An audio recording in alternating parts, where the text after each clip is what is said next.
ओम नमो भगवते वासुदेवाय। ओम नमो भगवते वासुदेवाय। कृष्णं वंदे जगद्गुरुम्। ओम नमो भगवते वासुदेवाय। कृष्णं वंदे जगद्गुरुम्। व्यासांना नारद मुनी सांगतात,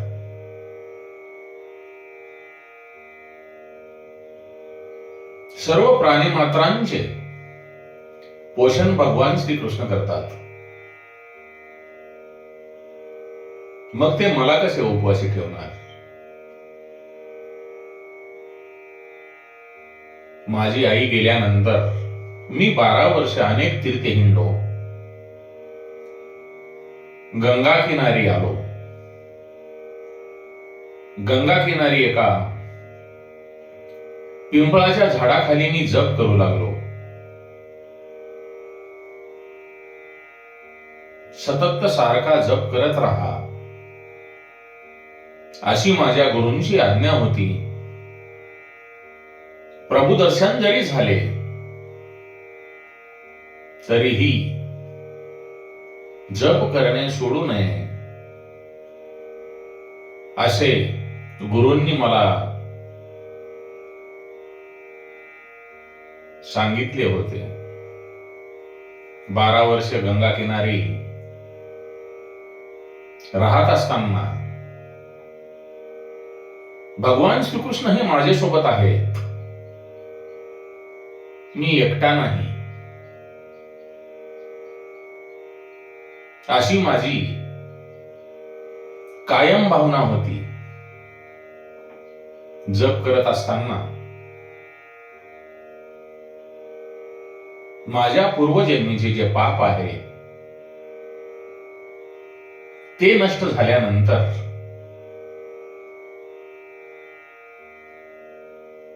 नक्कीच मला भगवंताचे, भगवान श्रीकृष्णांचे दर्शन होईल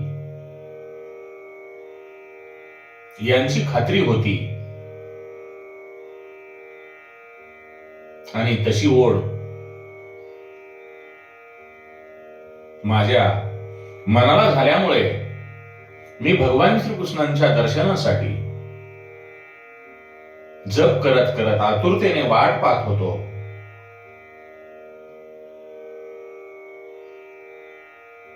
माझी भगवत दर्शनाची उत्कंठा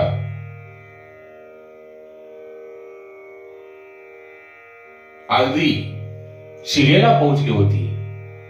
आणि एक दिवस पिंपळाच्या झाडाखाली ध्यान धारणा करत असताना मला नीलवर्णाचा निळा प्रकाश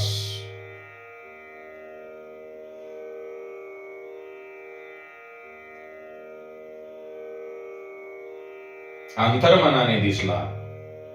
तो प्रकाश निहाळत असताना मी जप करत होतो.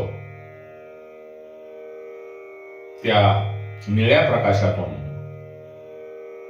बाळकृष्णांचे मनोहरी रूप प्रकट झाले. श्रीकृष्णांचे ते बाल रूप मी प्रत्यक्ष अनुभवत होतो. त्यांनी कस्तुरी टिळक धारण केला होता. त्यांच्या वक्षस्थळावर कौस्तुभ माळ होती, कानात मोती होते. भगवान श्रीकृष्ण हे बाल रूपामध्ये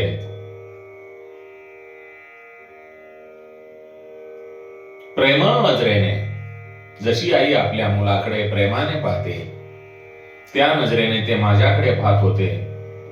ते पाहून मला एकदम अति आनंद झाला. भगवंताच्या चरणांना वंदन करण्यासाठी मी उठलो.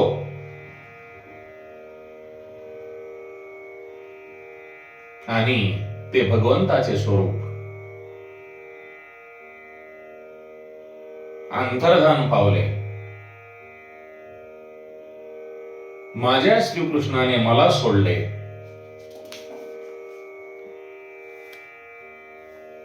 त्याचे मला दुःखही झाले, परंतु त्याच वेळी आकाशवाणी झाली आणि मला सांगितले की तुझ्या मनामध्ये छोटीशी सूक्ष्म स्वरूपाची वासना असल्यामुळे तुला श्रीकृष्ण दर्शन मिळणार नाही. मी तुझ्या भक्तीवर प्रसन्न आहे. तुझी भक्ती आणि प्रेम वाढावे म्हणून मी तुला दर्शन दिले आहे. तुला पुन्हा जन्म घ्यावा लागेल. मी सतत तुझ्या बरोबर आहे ही भावना दृढ कर. अखेरचा श्वास घेईपर्यंत तू जप कर. भजनाविना भोजन पाप आहे. प्रभूचे नाम संकीर्तन करूनच आपण भोजन करावयास पाहिजे. आपण जे अन्न शिजवतो ते प्रसाद म्हणून शिजवा, प्रभूच्या चरणी सादर करा आणि नंतर त्यांचे सेवन करा आणि प्रसाद म्हणून ते ग्रहण करा.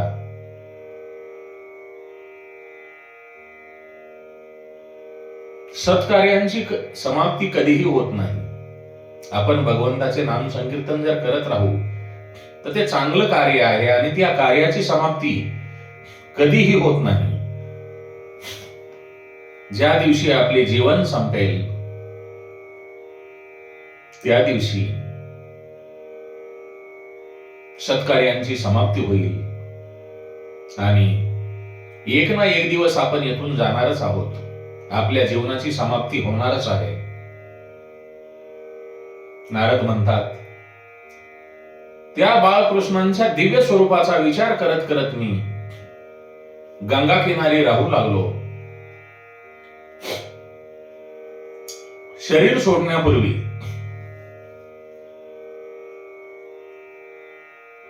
मला असा अनुभव आला की मी हा शरीराच्या वेगळा आहे. माझी जड चेतन ग्रंथी सुटली. शरीर आणि आत्म्याची ग्रंथी उकलली. शरीर आणि आत्मा निराळे आहेत हे आपण जाणतो पण अनुभवत नाही. हा अनुभव घेणारे कर्तार्थ आहेत. ईश्वराचा जप करताना शरीर सोडणाऱ्यांना मुक्ती मिळते, पण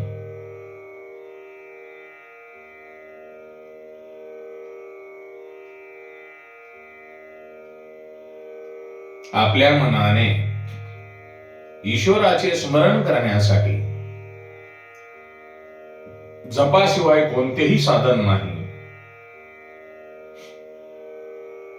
जिभेने जप व मनाने स्मरण. संपूर्ण जीवन आपण जे करतो त्याचीच अंतकाली आठवण येते. राधा कृष्णांचे चिंतन करता करता मी शरीराचा त्याग केला. माझा शेवट मी डोळ्यांनी पाहिला. मला कोणतेही कष्ट झाले नाहीत. पुढच्या जन्मात मी ब्रह्मापत्नीच्या पोटी जन्म घेतला. माझे नाव नारद ठेवण्यात आले आणि पूर्वजन्मीच्या केलेल्या भजनाचे संस्कार असल्यामुळे माझे मन प्रपंचात रमले नाही. नारद म्हणतात, हे व्यासमुनी, तेव्हा माझे मन स्थिर आहे. मला परमात्म्याचे सतत दर्शन होते. एक दिवस मी गोलोक धामाला गेलो, ज्या ठिकाणी भगवान श्रीहरी राहतात. तेथे सतत रासलीला चालते. तिथे मी राधा कृष्णांचे दर्शन घेतले. तेव्हा मी कीर्तनात तन्मय झालो होतो. कृष्ण कीर्तनातून मला खूप आनंद मिळतो, प्रसन्नता मिळते. त्या दिवशी राधेने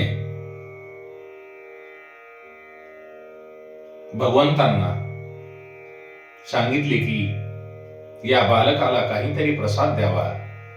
तेव्हा भगवान श्रीकृष्णांनी मला प्रसाद दिला. तेव्हा व्यास म्हणतात, हे मुनी, आपणाला भगवान श्रीकृष्णांनी काय प्रसाद दिला? नारद म्हणतात, भगवान श्रीकृष्णांनी मला प्रसाद म्हणून दिला ती माझ्या गळ्यामध्ये असलेली वीणा. प्रसाद म्हणून देत असताना दिलेली वीणा देत असताना भगवंत म्हणतात, हे नारदा, माझे नाम संकीर्तन करत करत तू सगळीकडे फिरत जा. माझ्या भक्तीपासून लांब गेलेले जीव, संसार प्रवाहात वाहून जाणारे आगतिक जीव,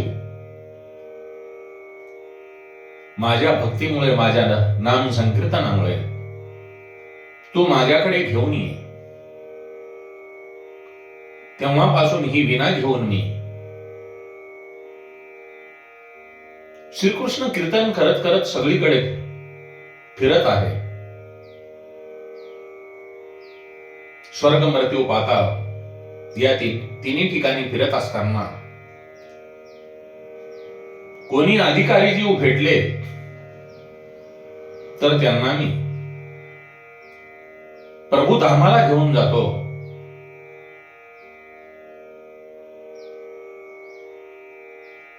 सांगण्याचे तात्पर्य,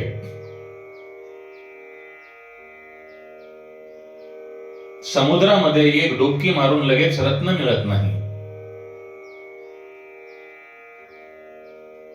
वारंवार स्नान करत राहिल्यावर किंवा डुबकी मारल्यावर एखादे रत्न हाती येते. ध्रुव, प्रल्हाद ही तशीच रत्ने आहेत. मी त्यांना प्रभू जवळ घेऊन गेलो.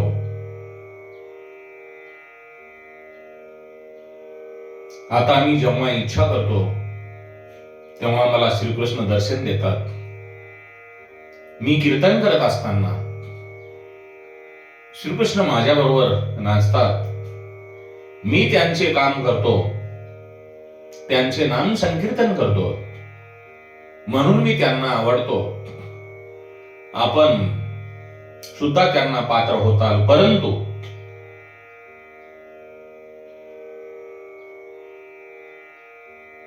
आपण भगवंताच्या नामाचा, भगवंताचे नाम संकीर्तन, भगवंताच्या नामाचा जप कधीही करण्याचा प्रयत्न करत नाहीत. आपण प्रपंचामध्ये एवढे गुरफटले आहोत प्रभूच्या नाम संकीर्तनाकडे, आणि आपणाला एक दिवस हे जग सोडावयाचे आहे यांची आपल्याला कल्पना असून सुद्धा आपण त्याकडे दुर्लक्ष करतो. रात्रंदिवस 24 तास मृत्यू आपल्या सोबत आहे. मृत्यू म्हणजे काळ. काळ हा आपल्या सोबत आहे, परंतु आपण त्याकडे दुर्लक्ष करून या प्रपंचामध्ये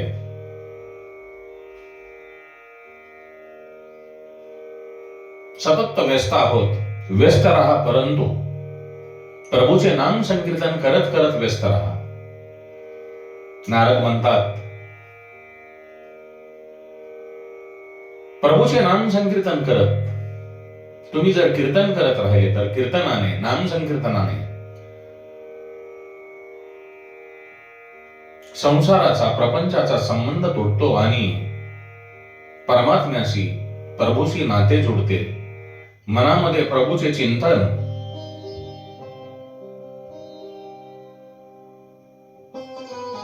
आणि दृष्टीसमोर प्रभूचे रूप ठेवून आपल्या जिभेने प्रभूचे कीर्तन केले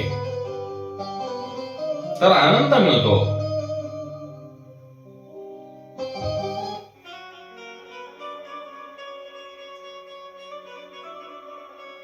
या घोर कलियुगामध्ये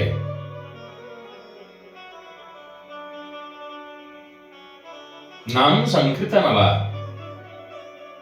वेगळेच महत्व आहे.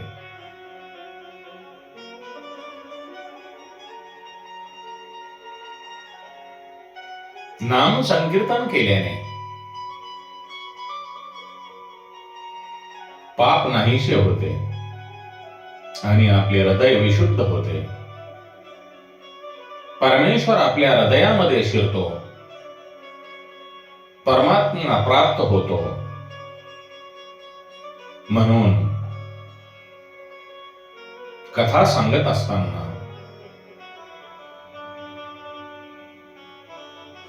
कीर्तन असावेच. या कलियुगामध्ये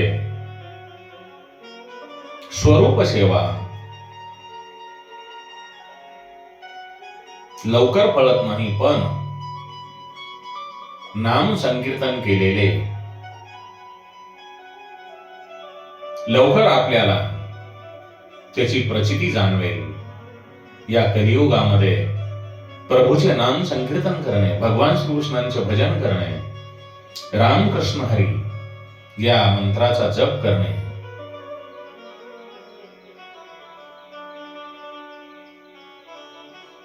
यामुळे आपली भक्ती दृढ होत जाईल आणि त्याचे फळ आपणाला नक्कीच मिळेल. कारण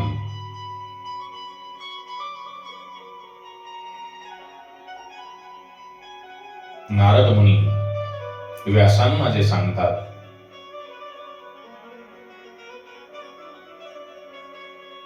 ती भगवंताची वाणी असल्यासारखे सांगतात.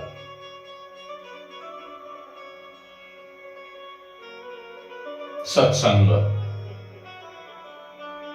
कसा करावा,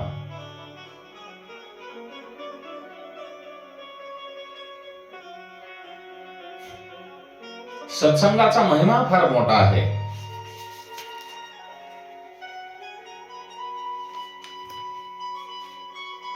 सत्संग म्हणजे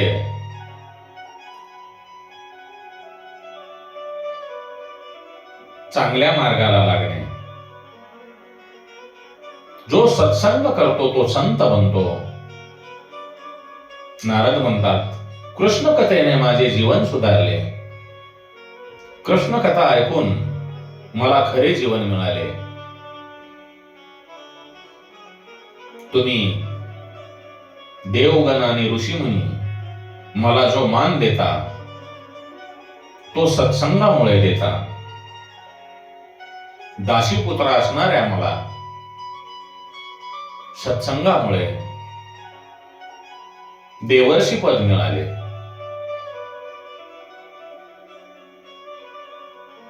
सत्संग हा कामधेनू सारखा आहे.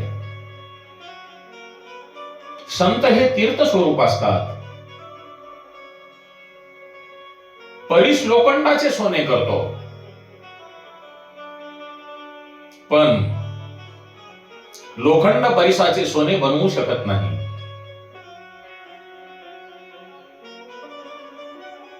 जे संत आहेत ते आपल्या सहवासात जे जे येतील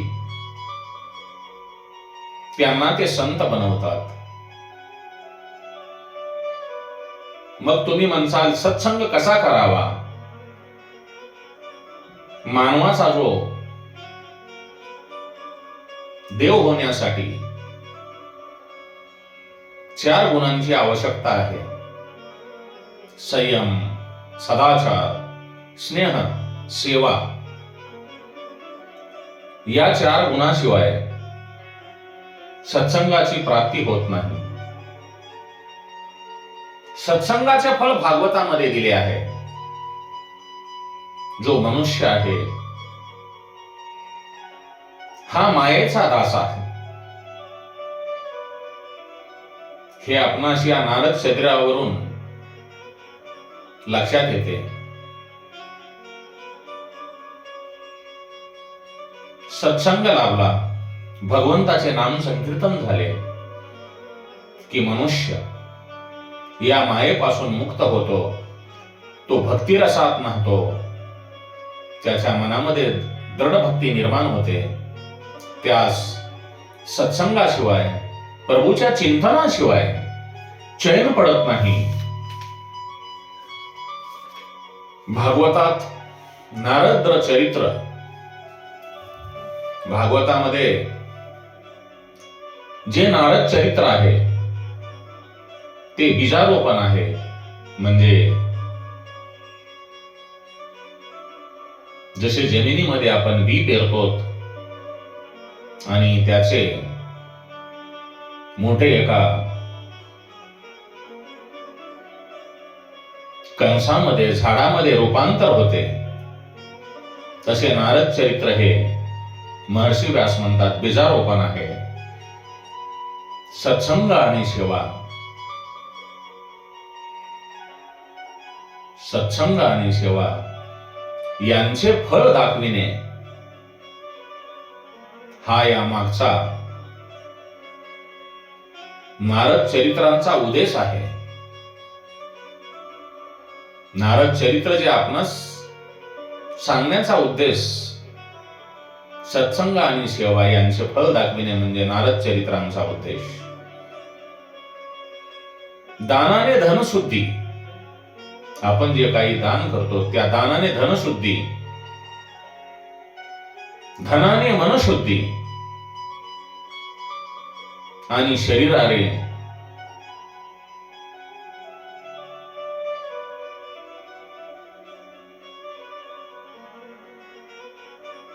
शरीर शुद्धी झाल्यानंतर आपण प्रभूचे नाम संकीर्तन करतो.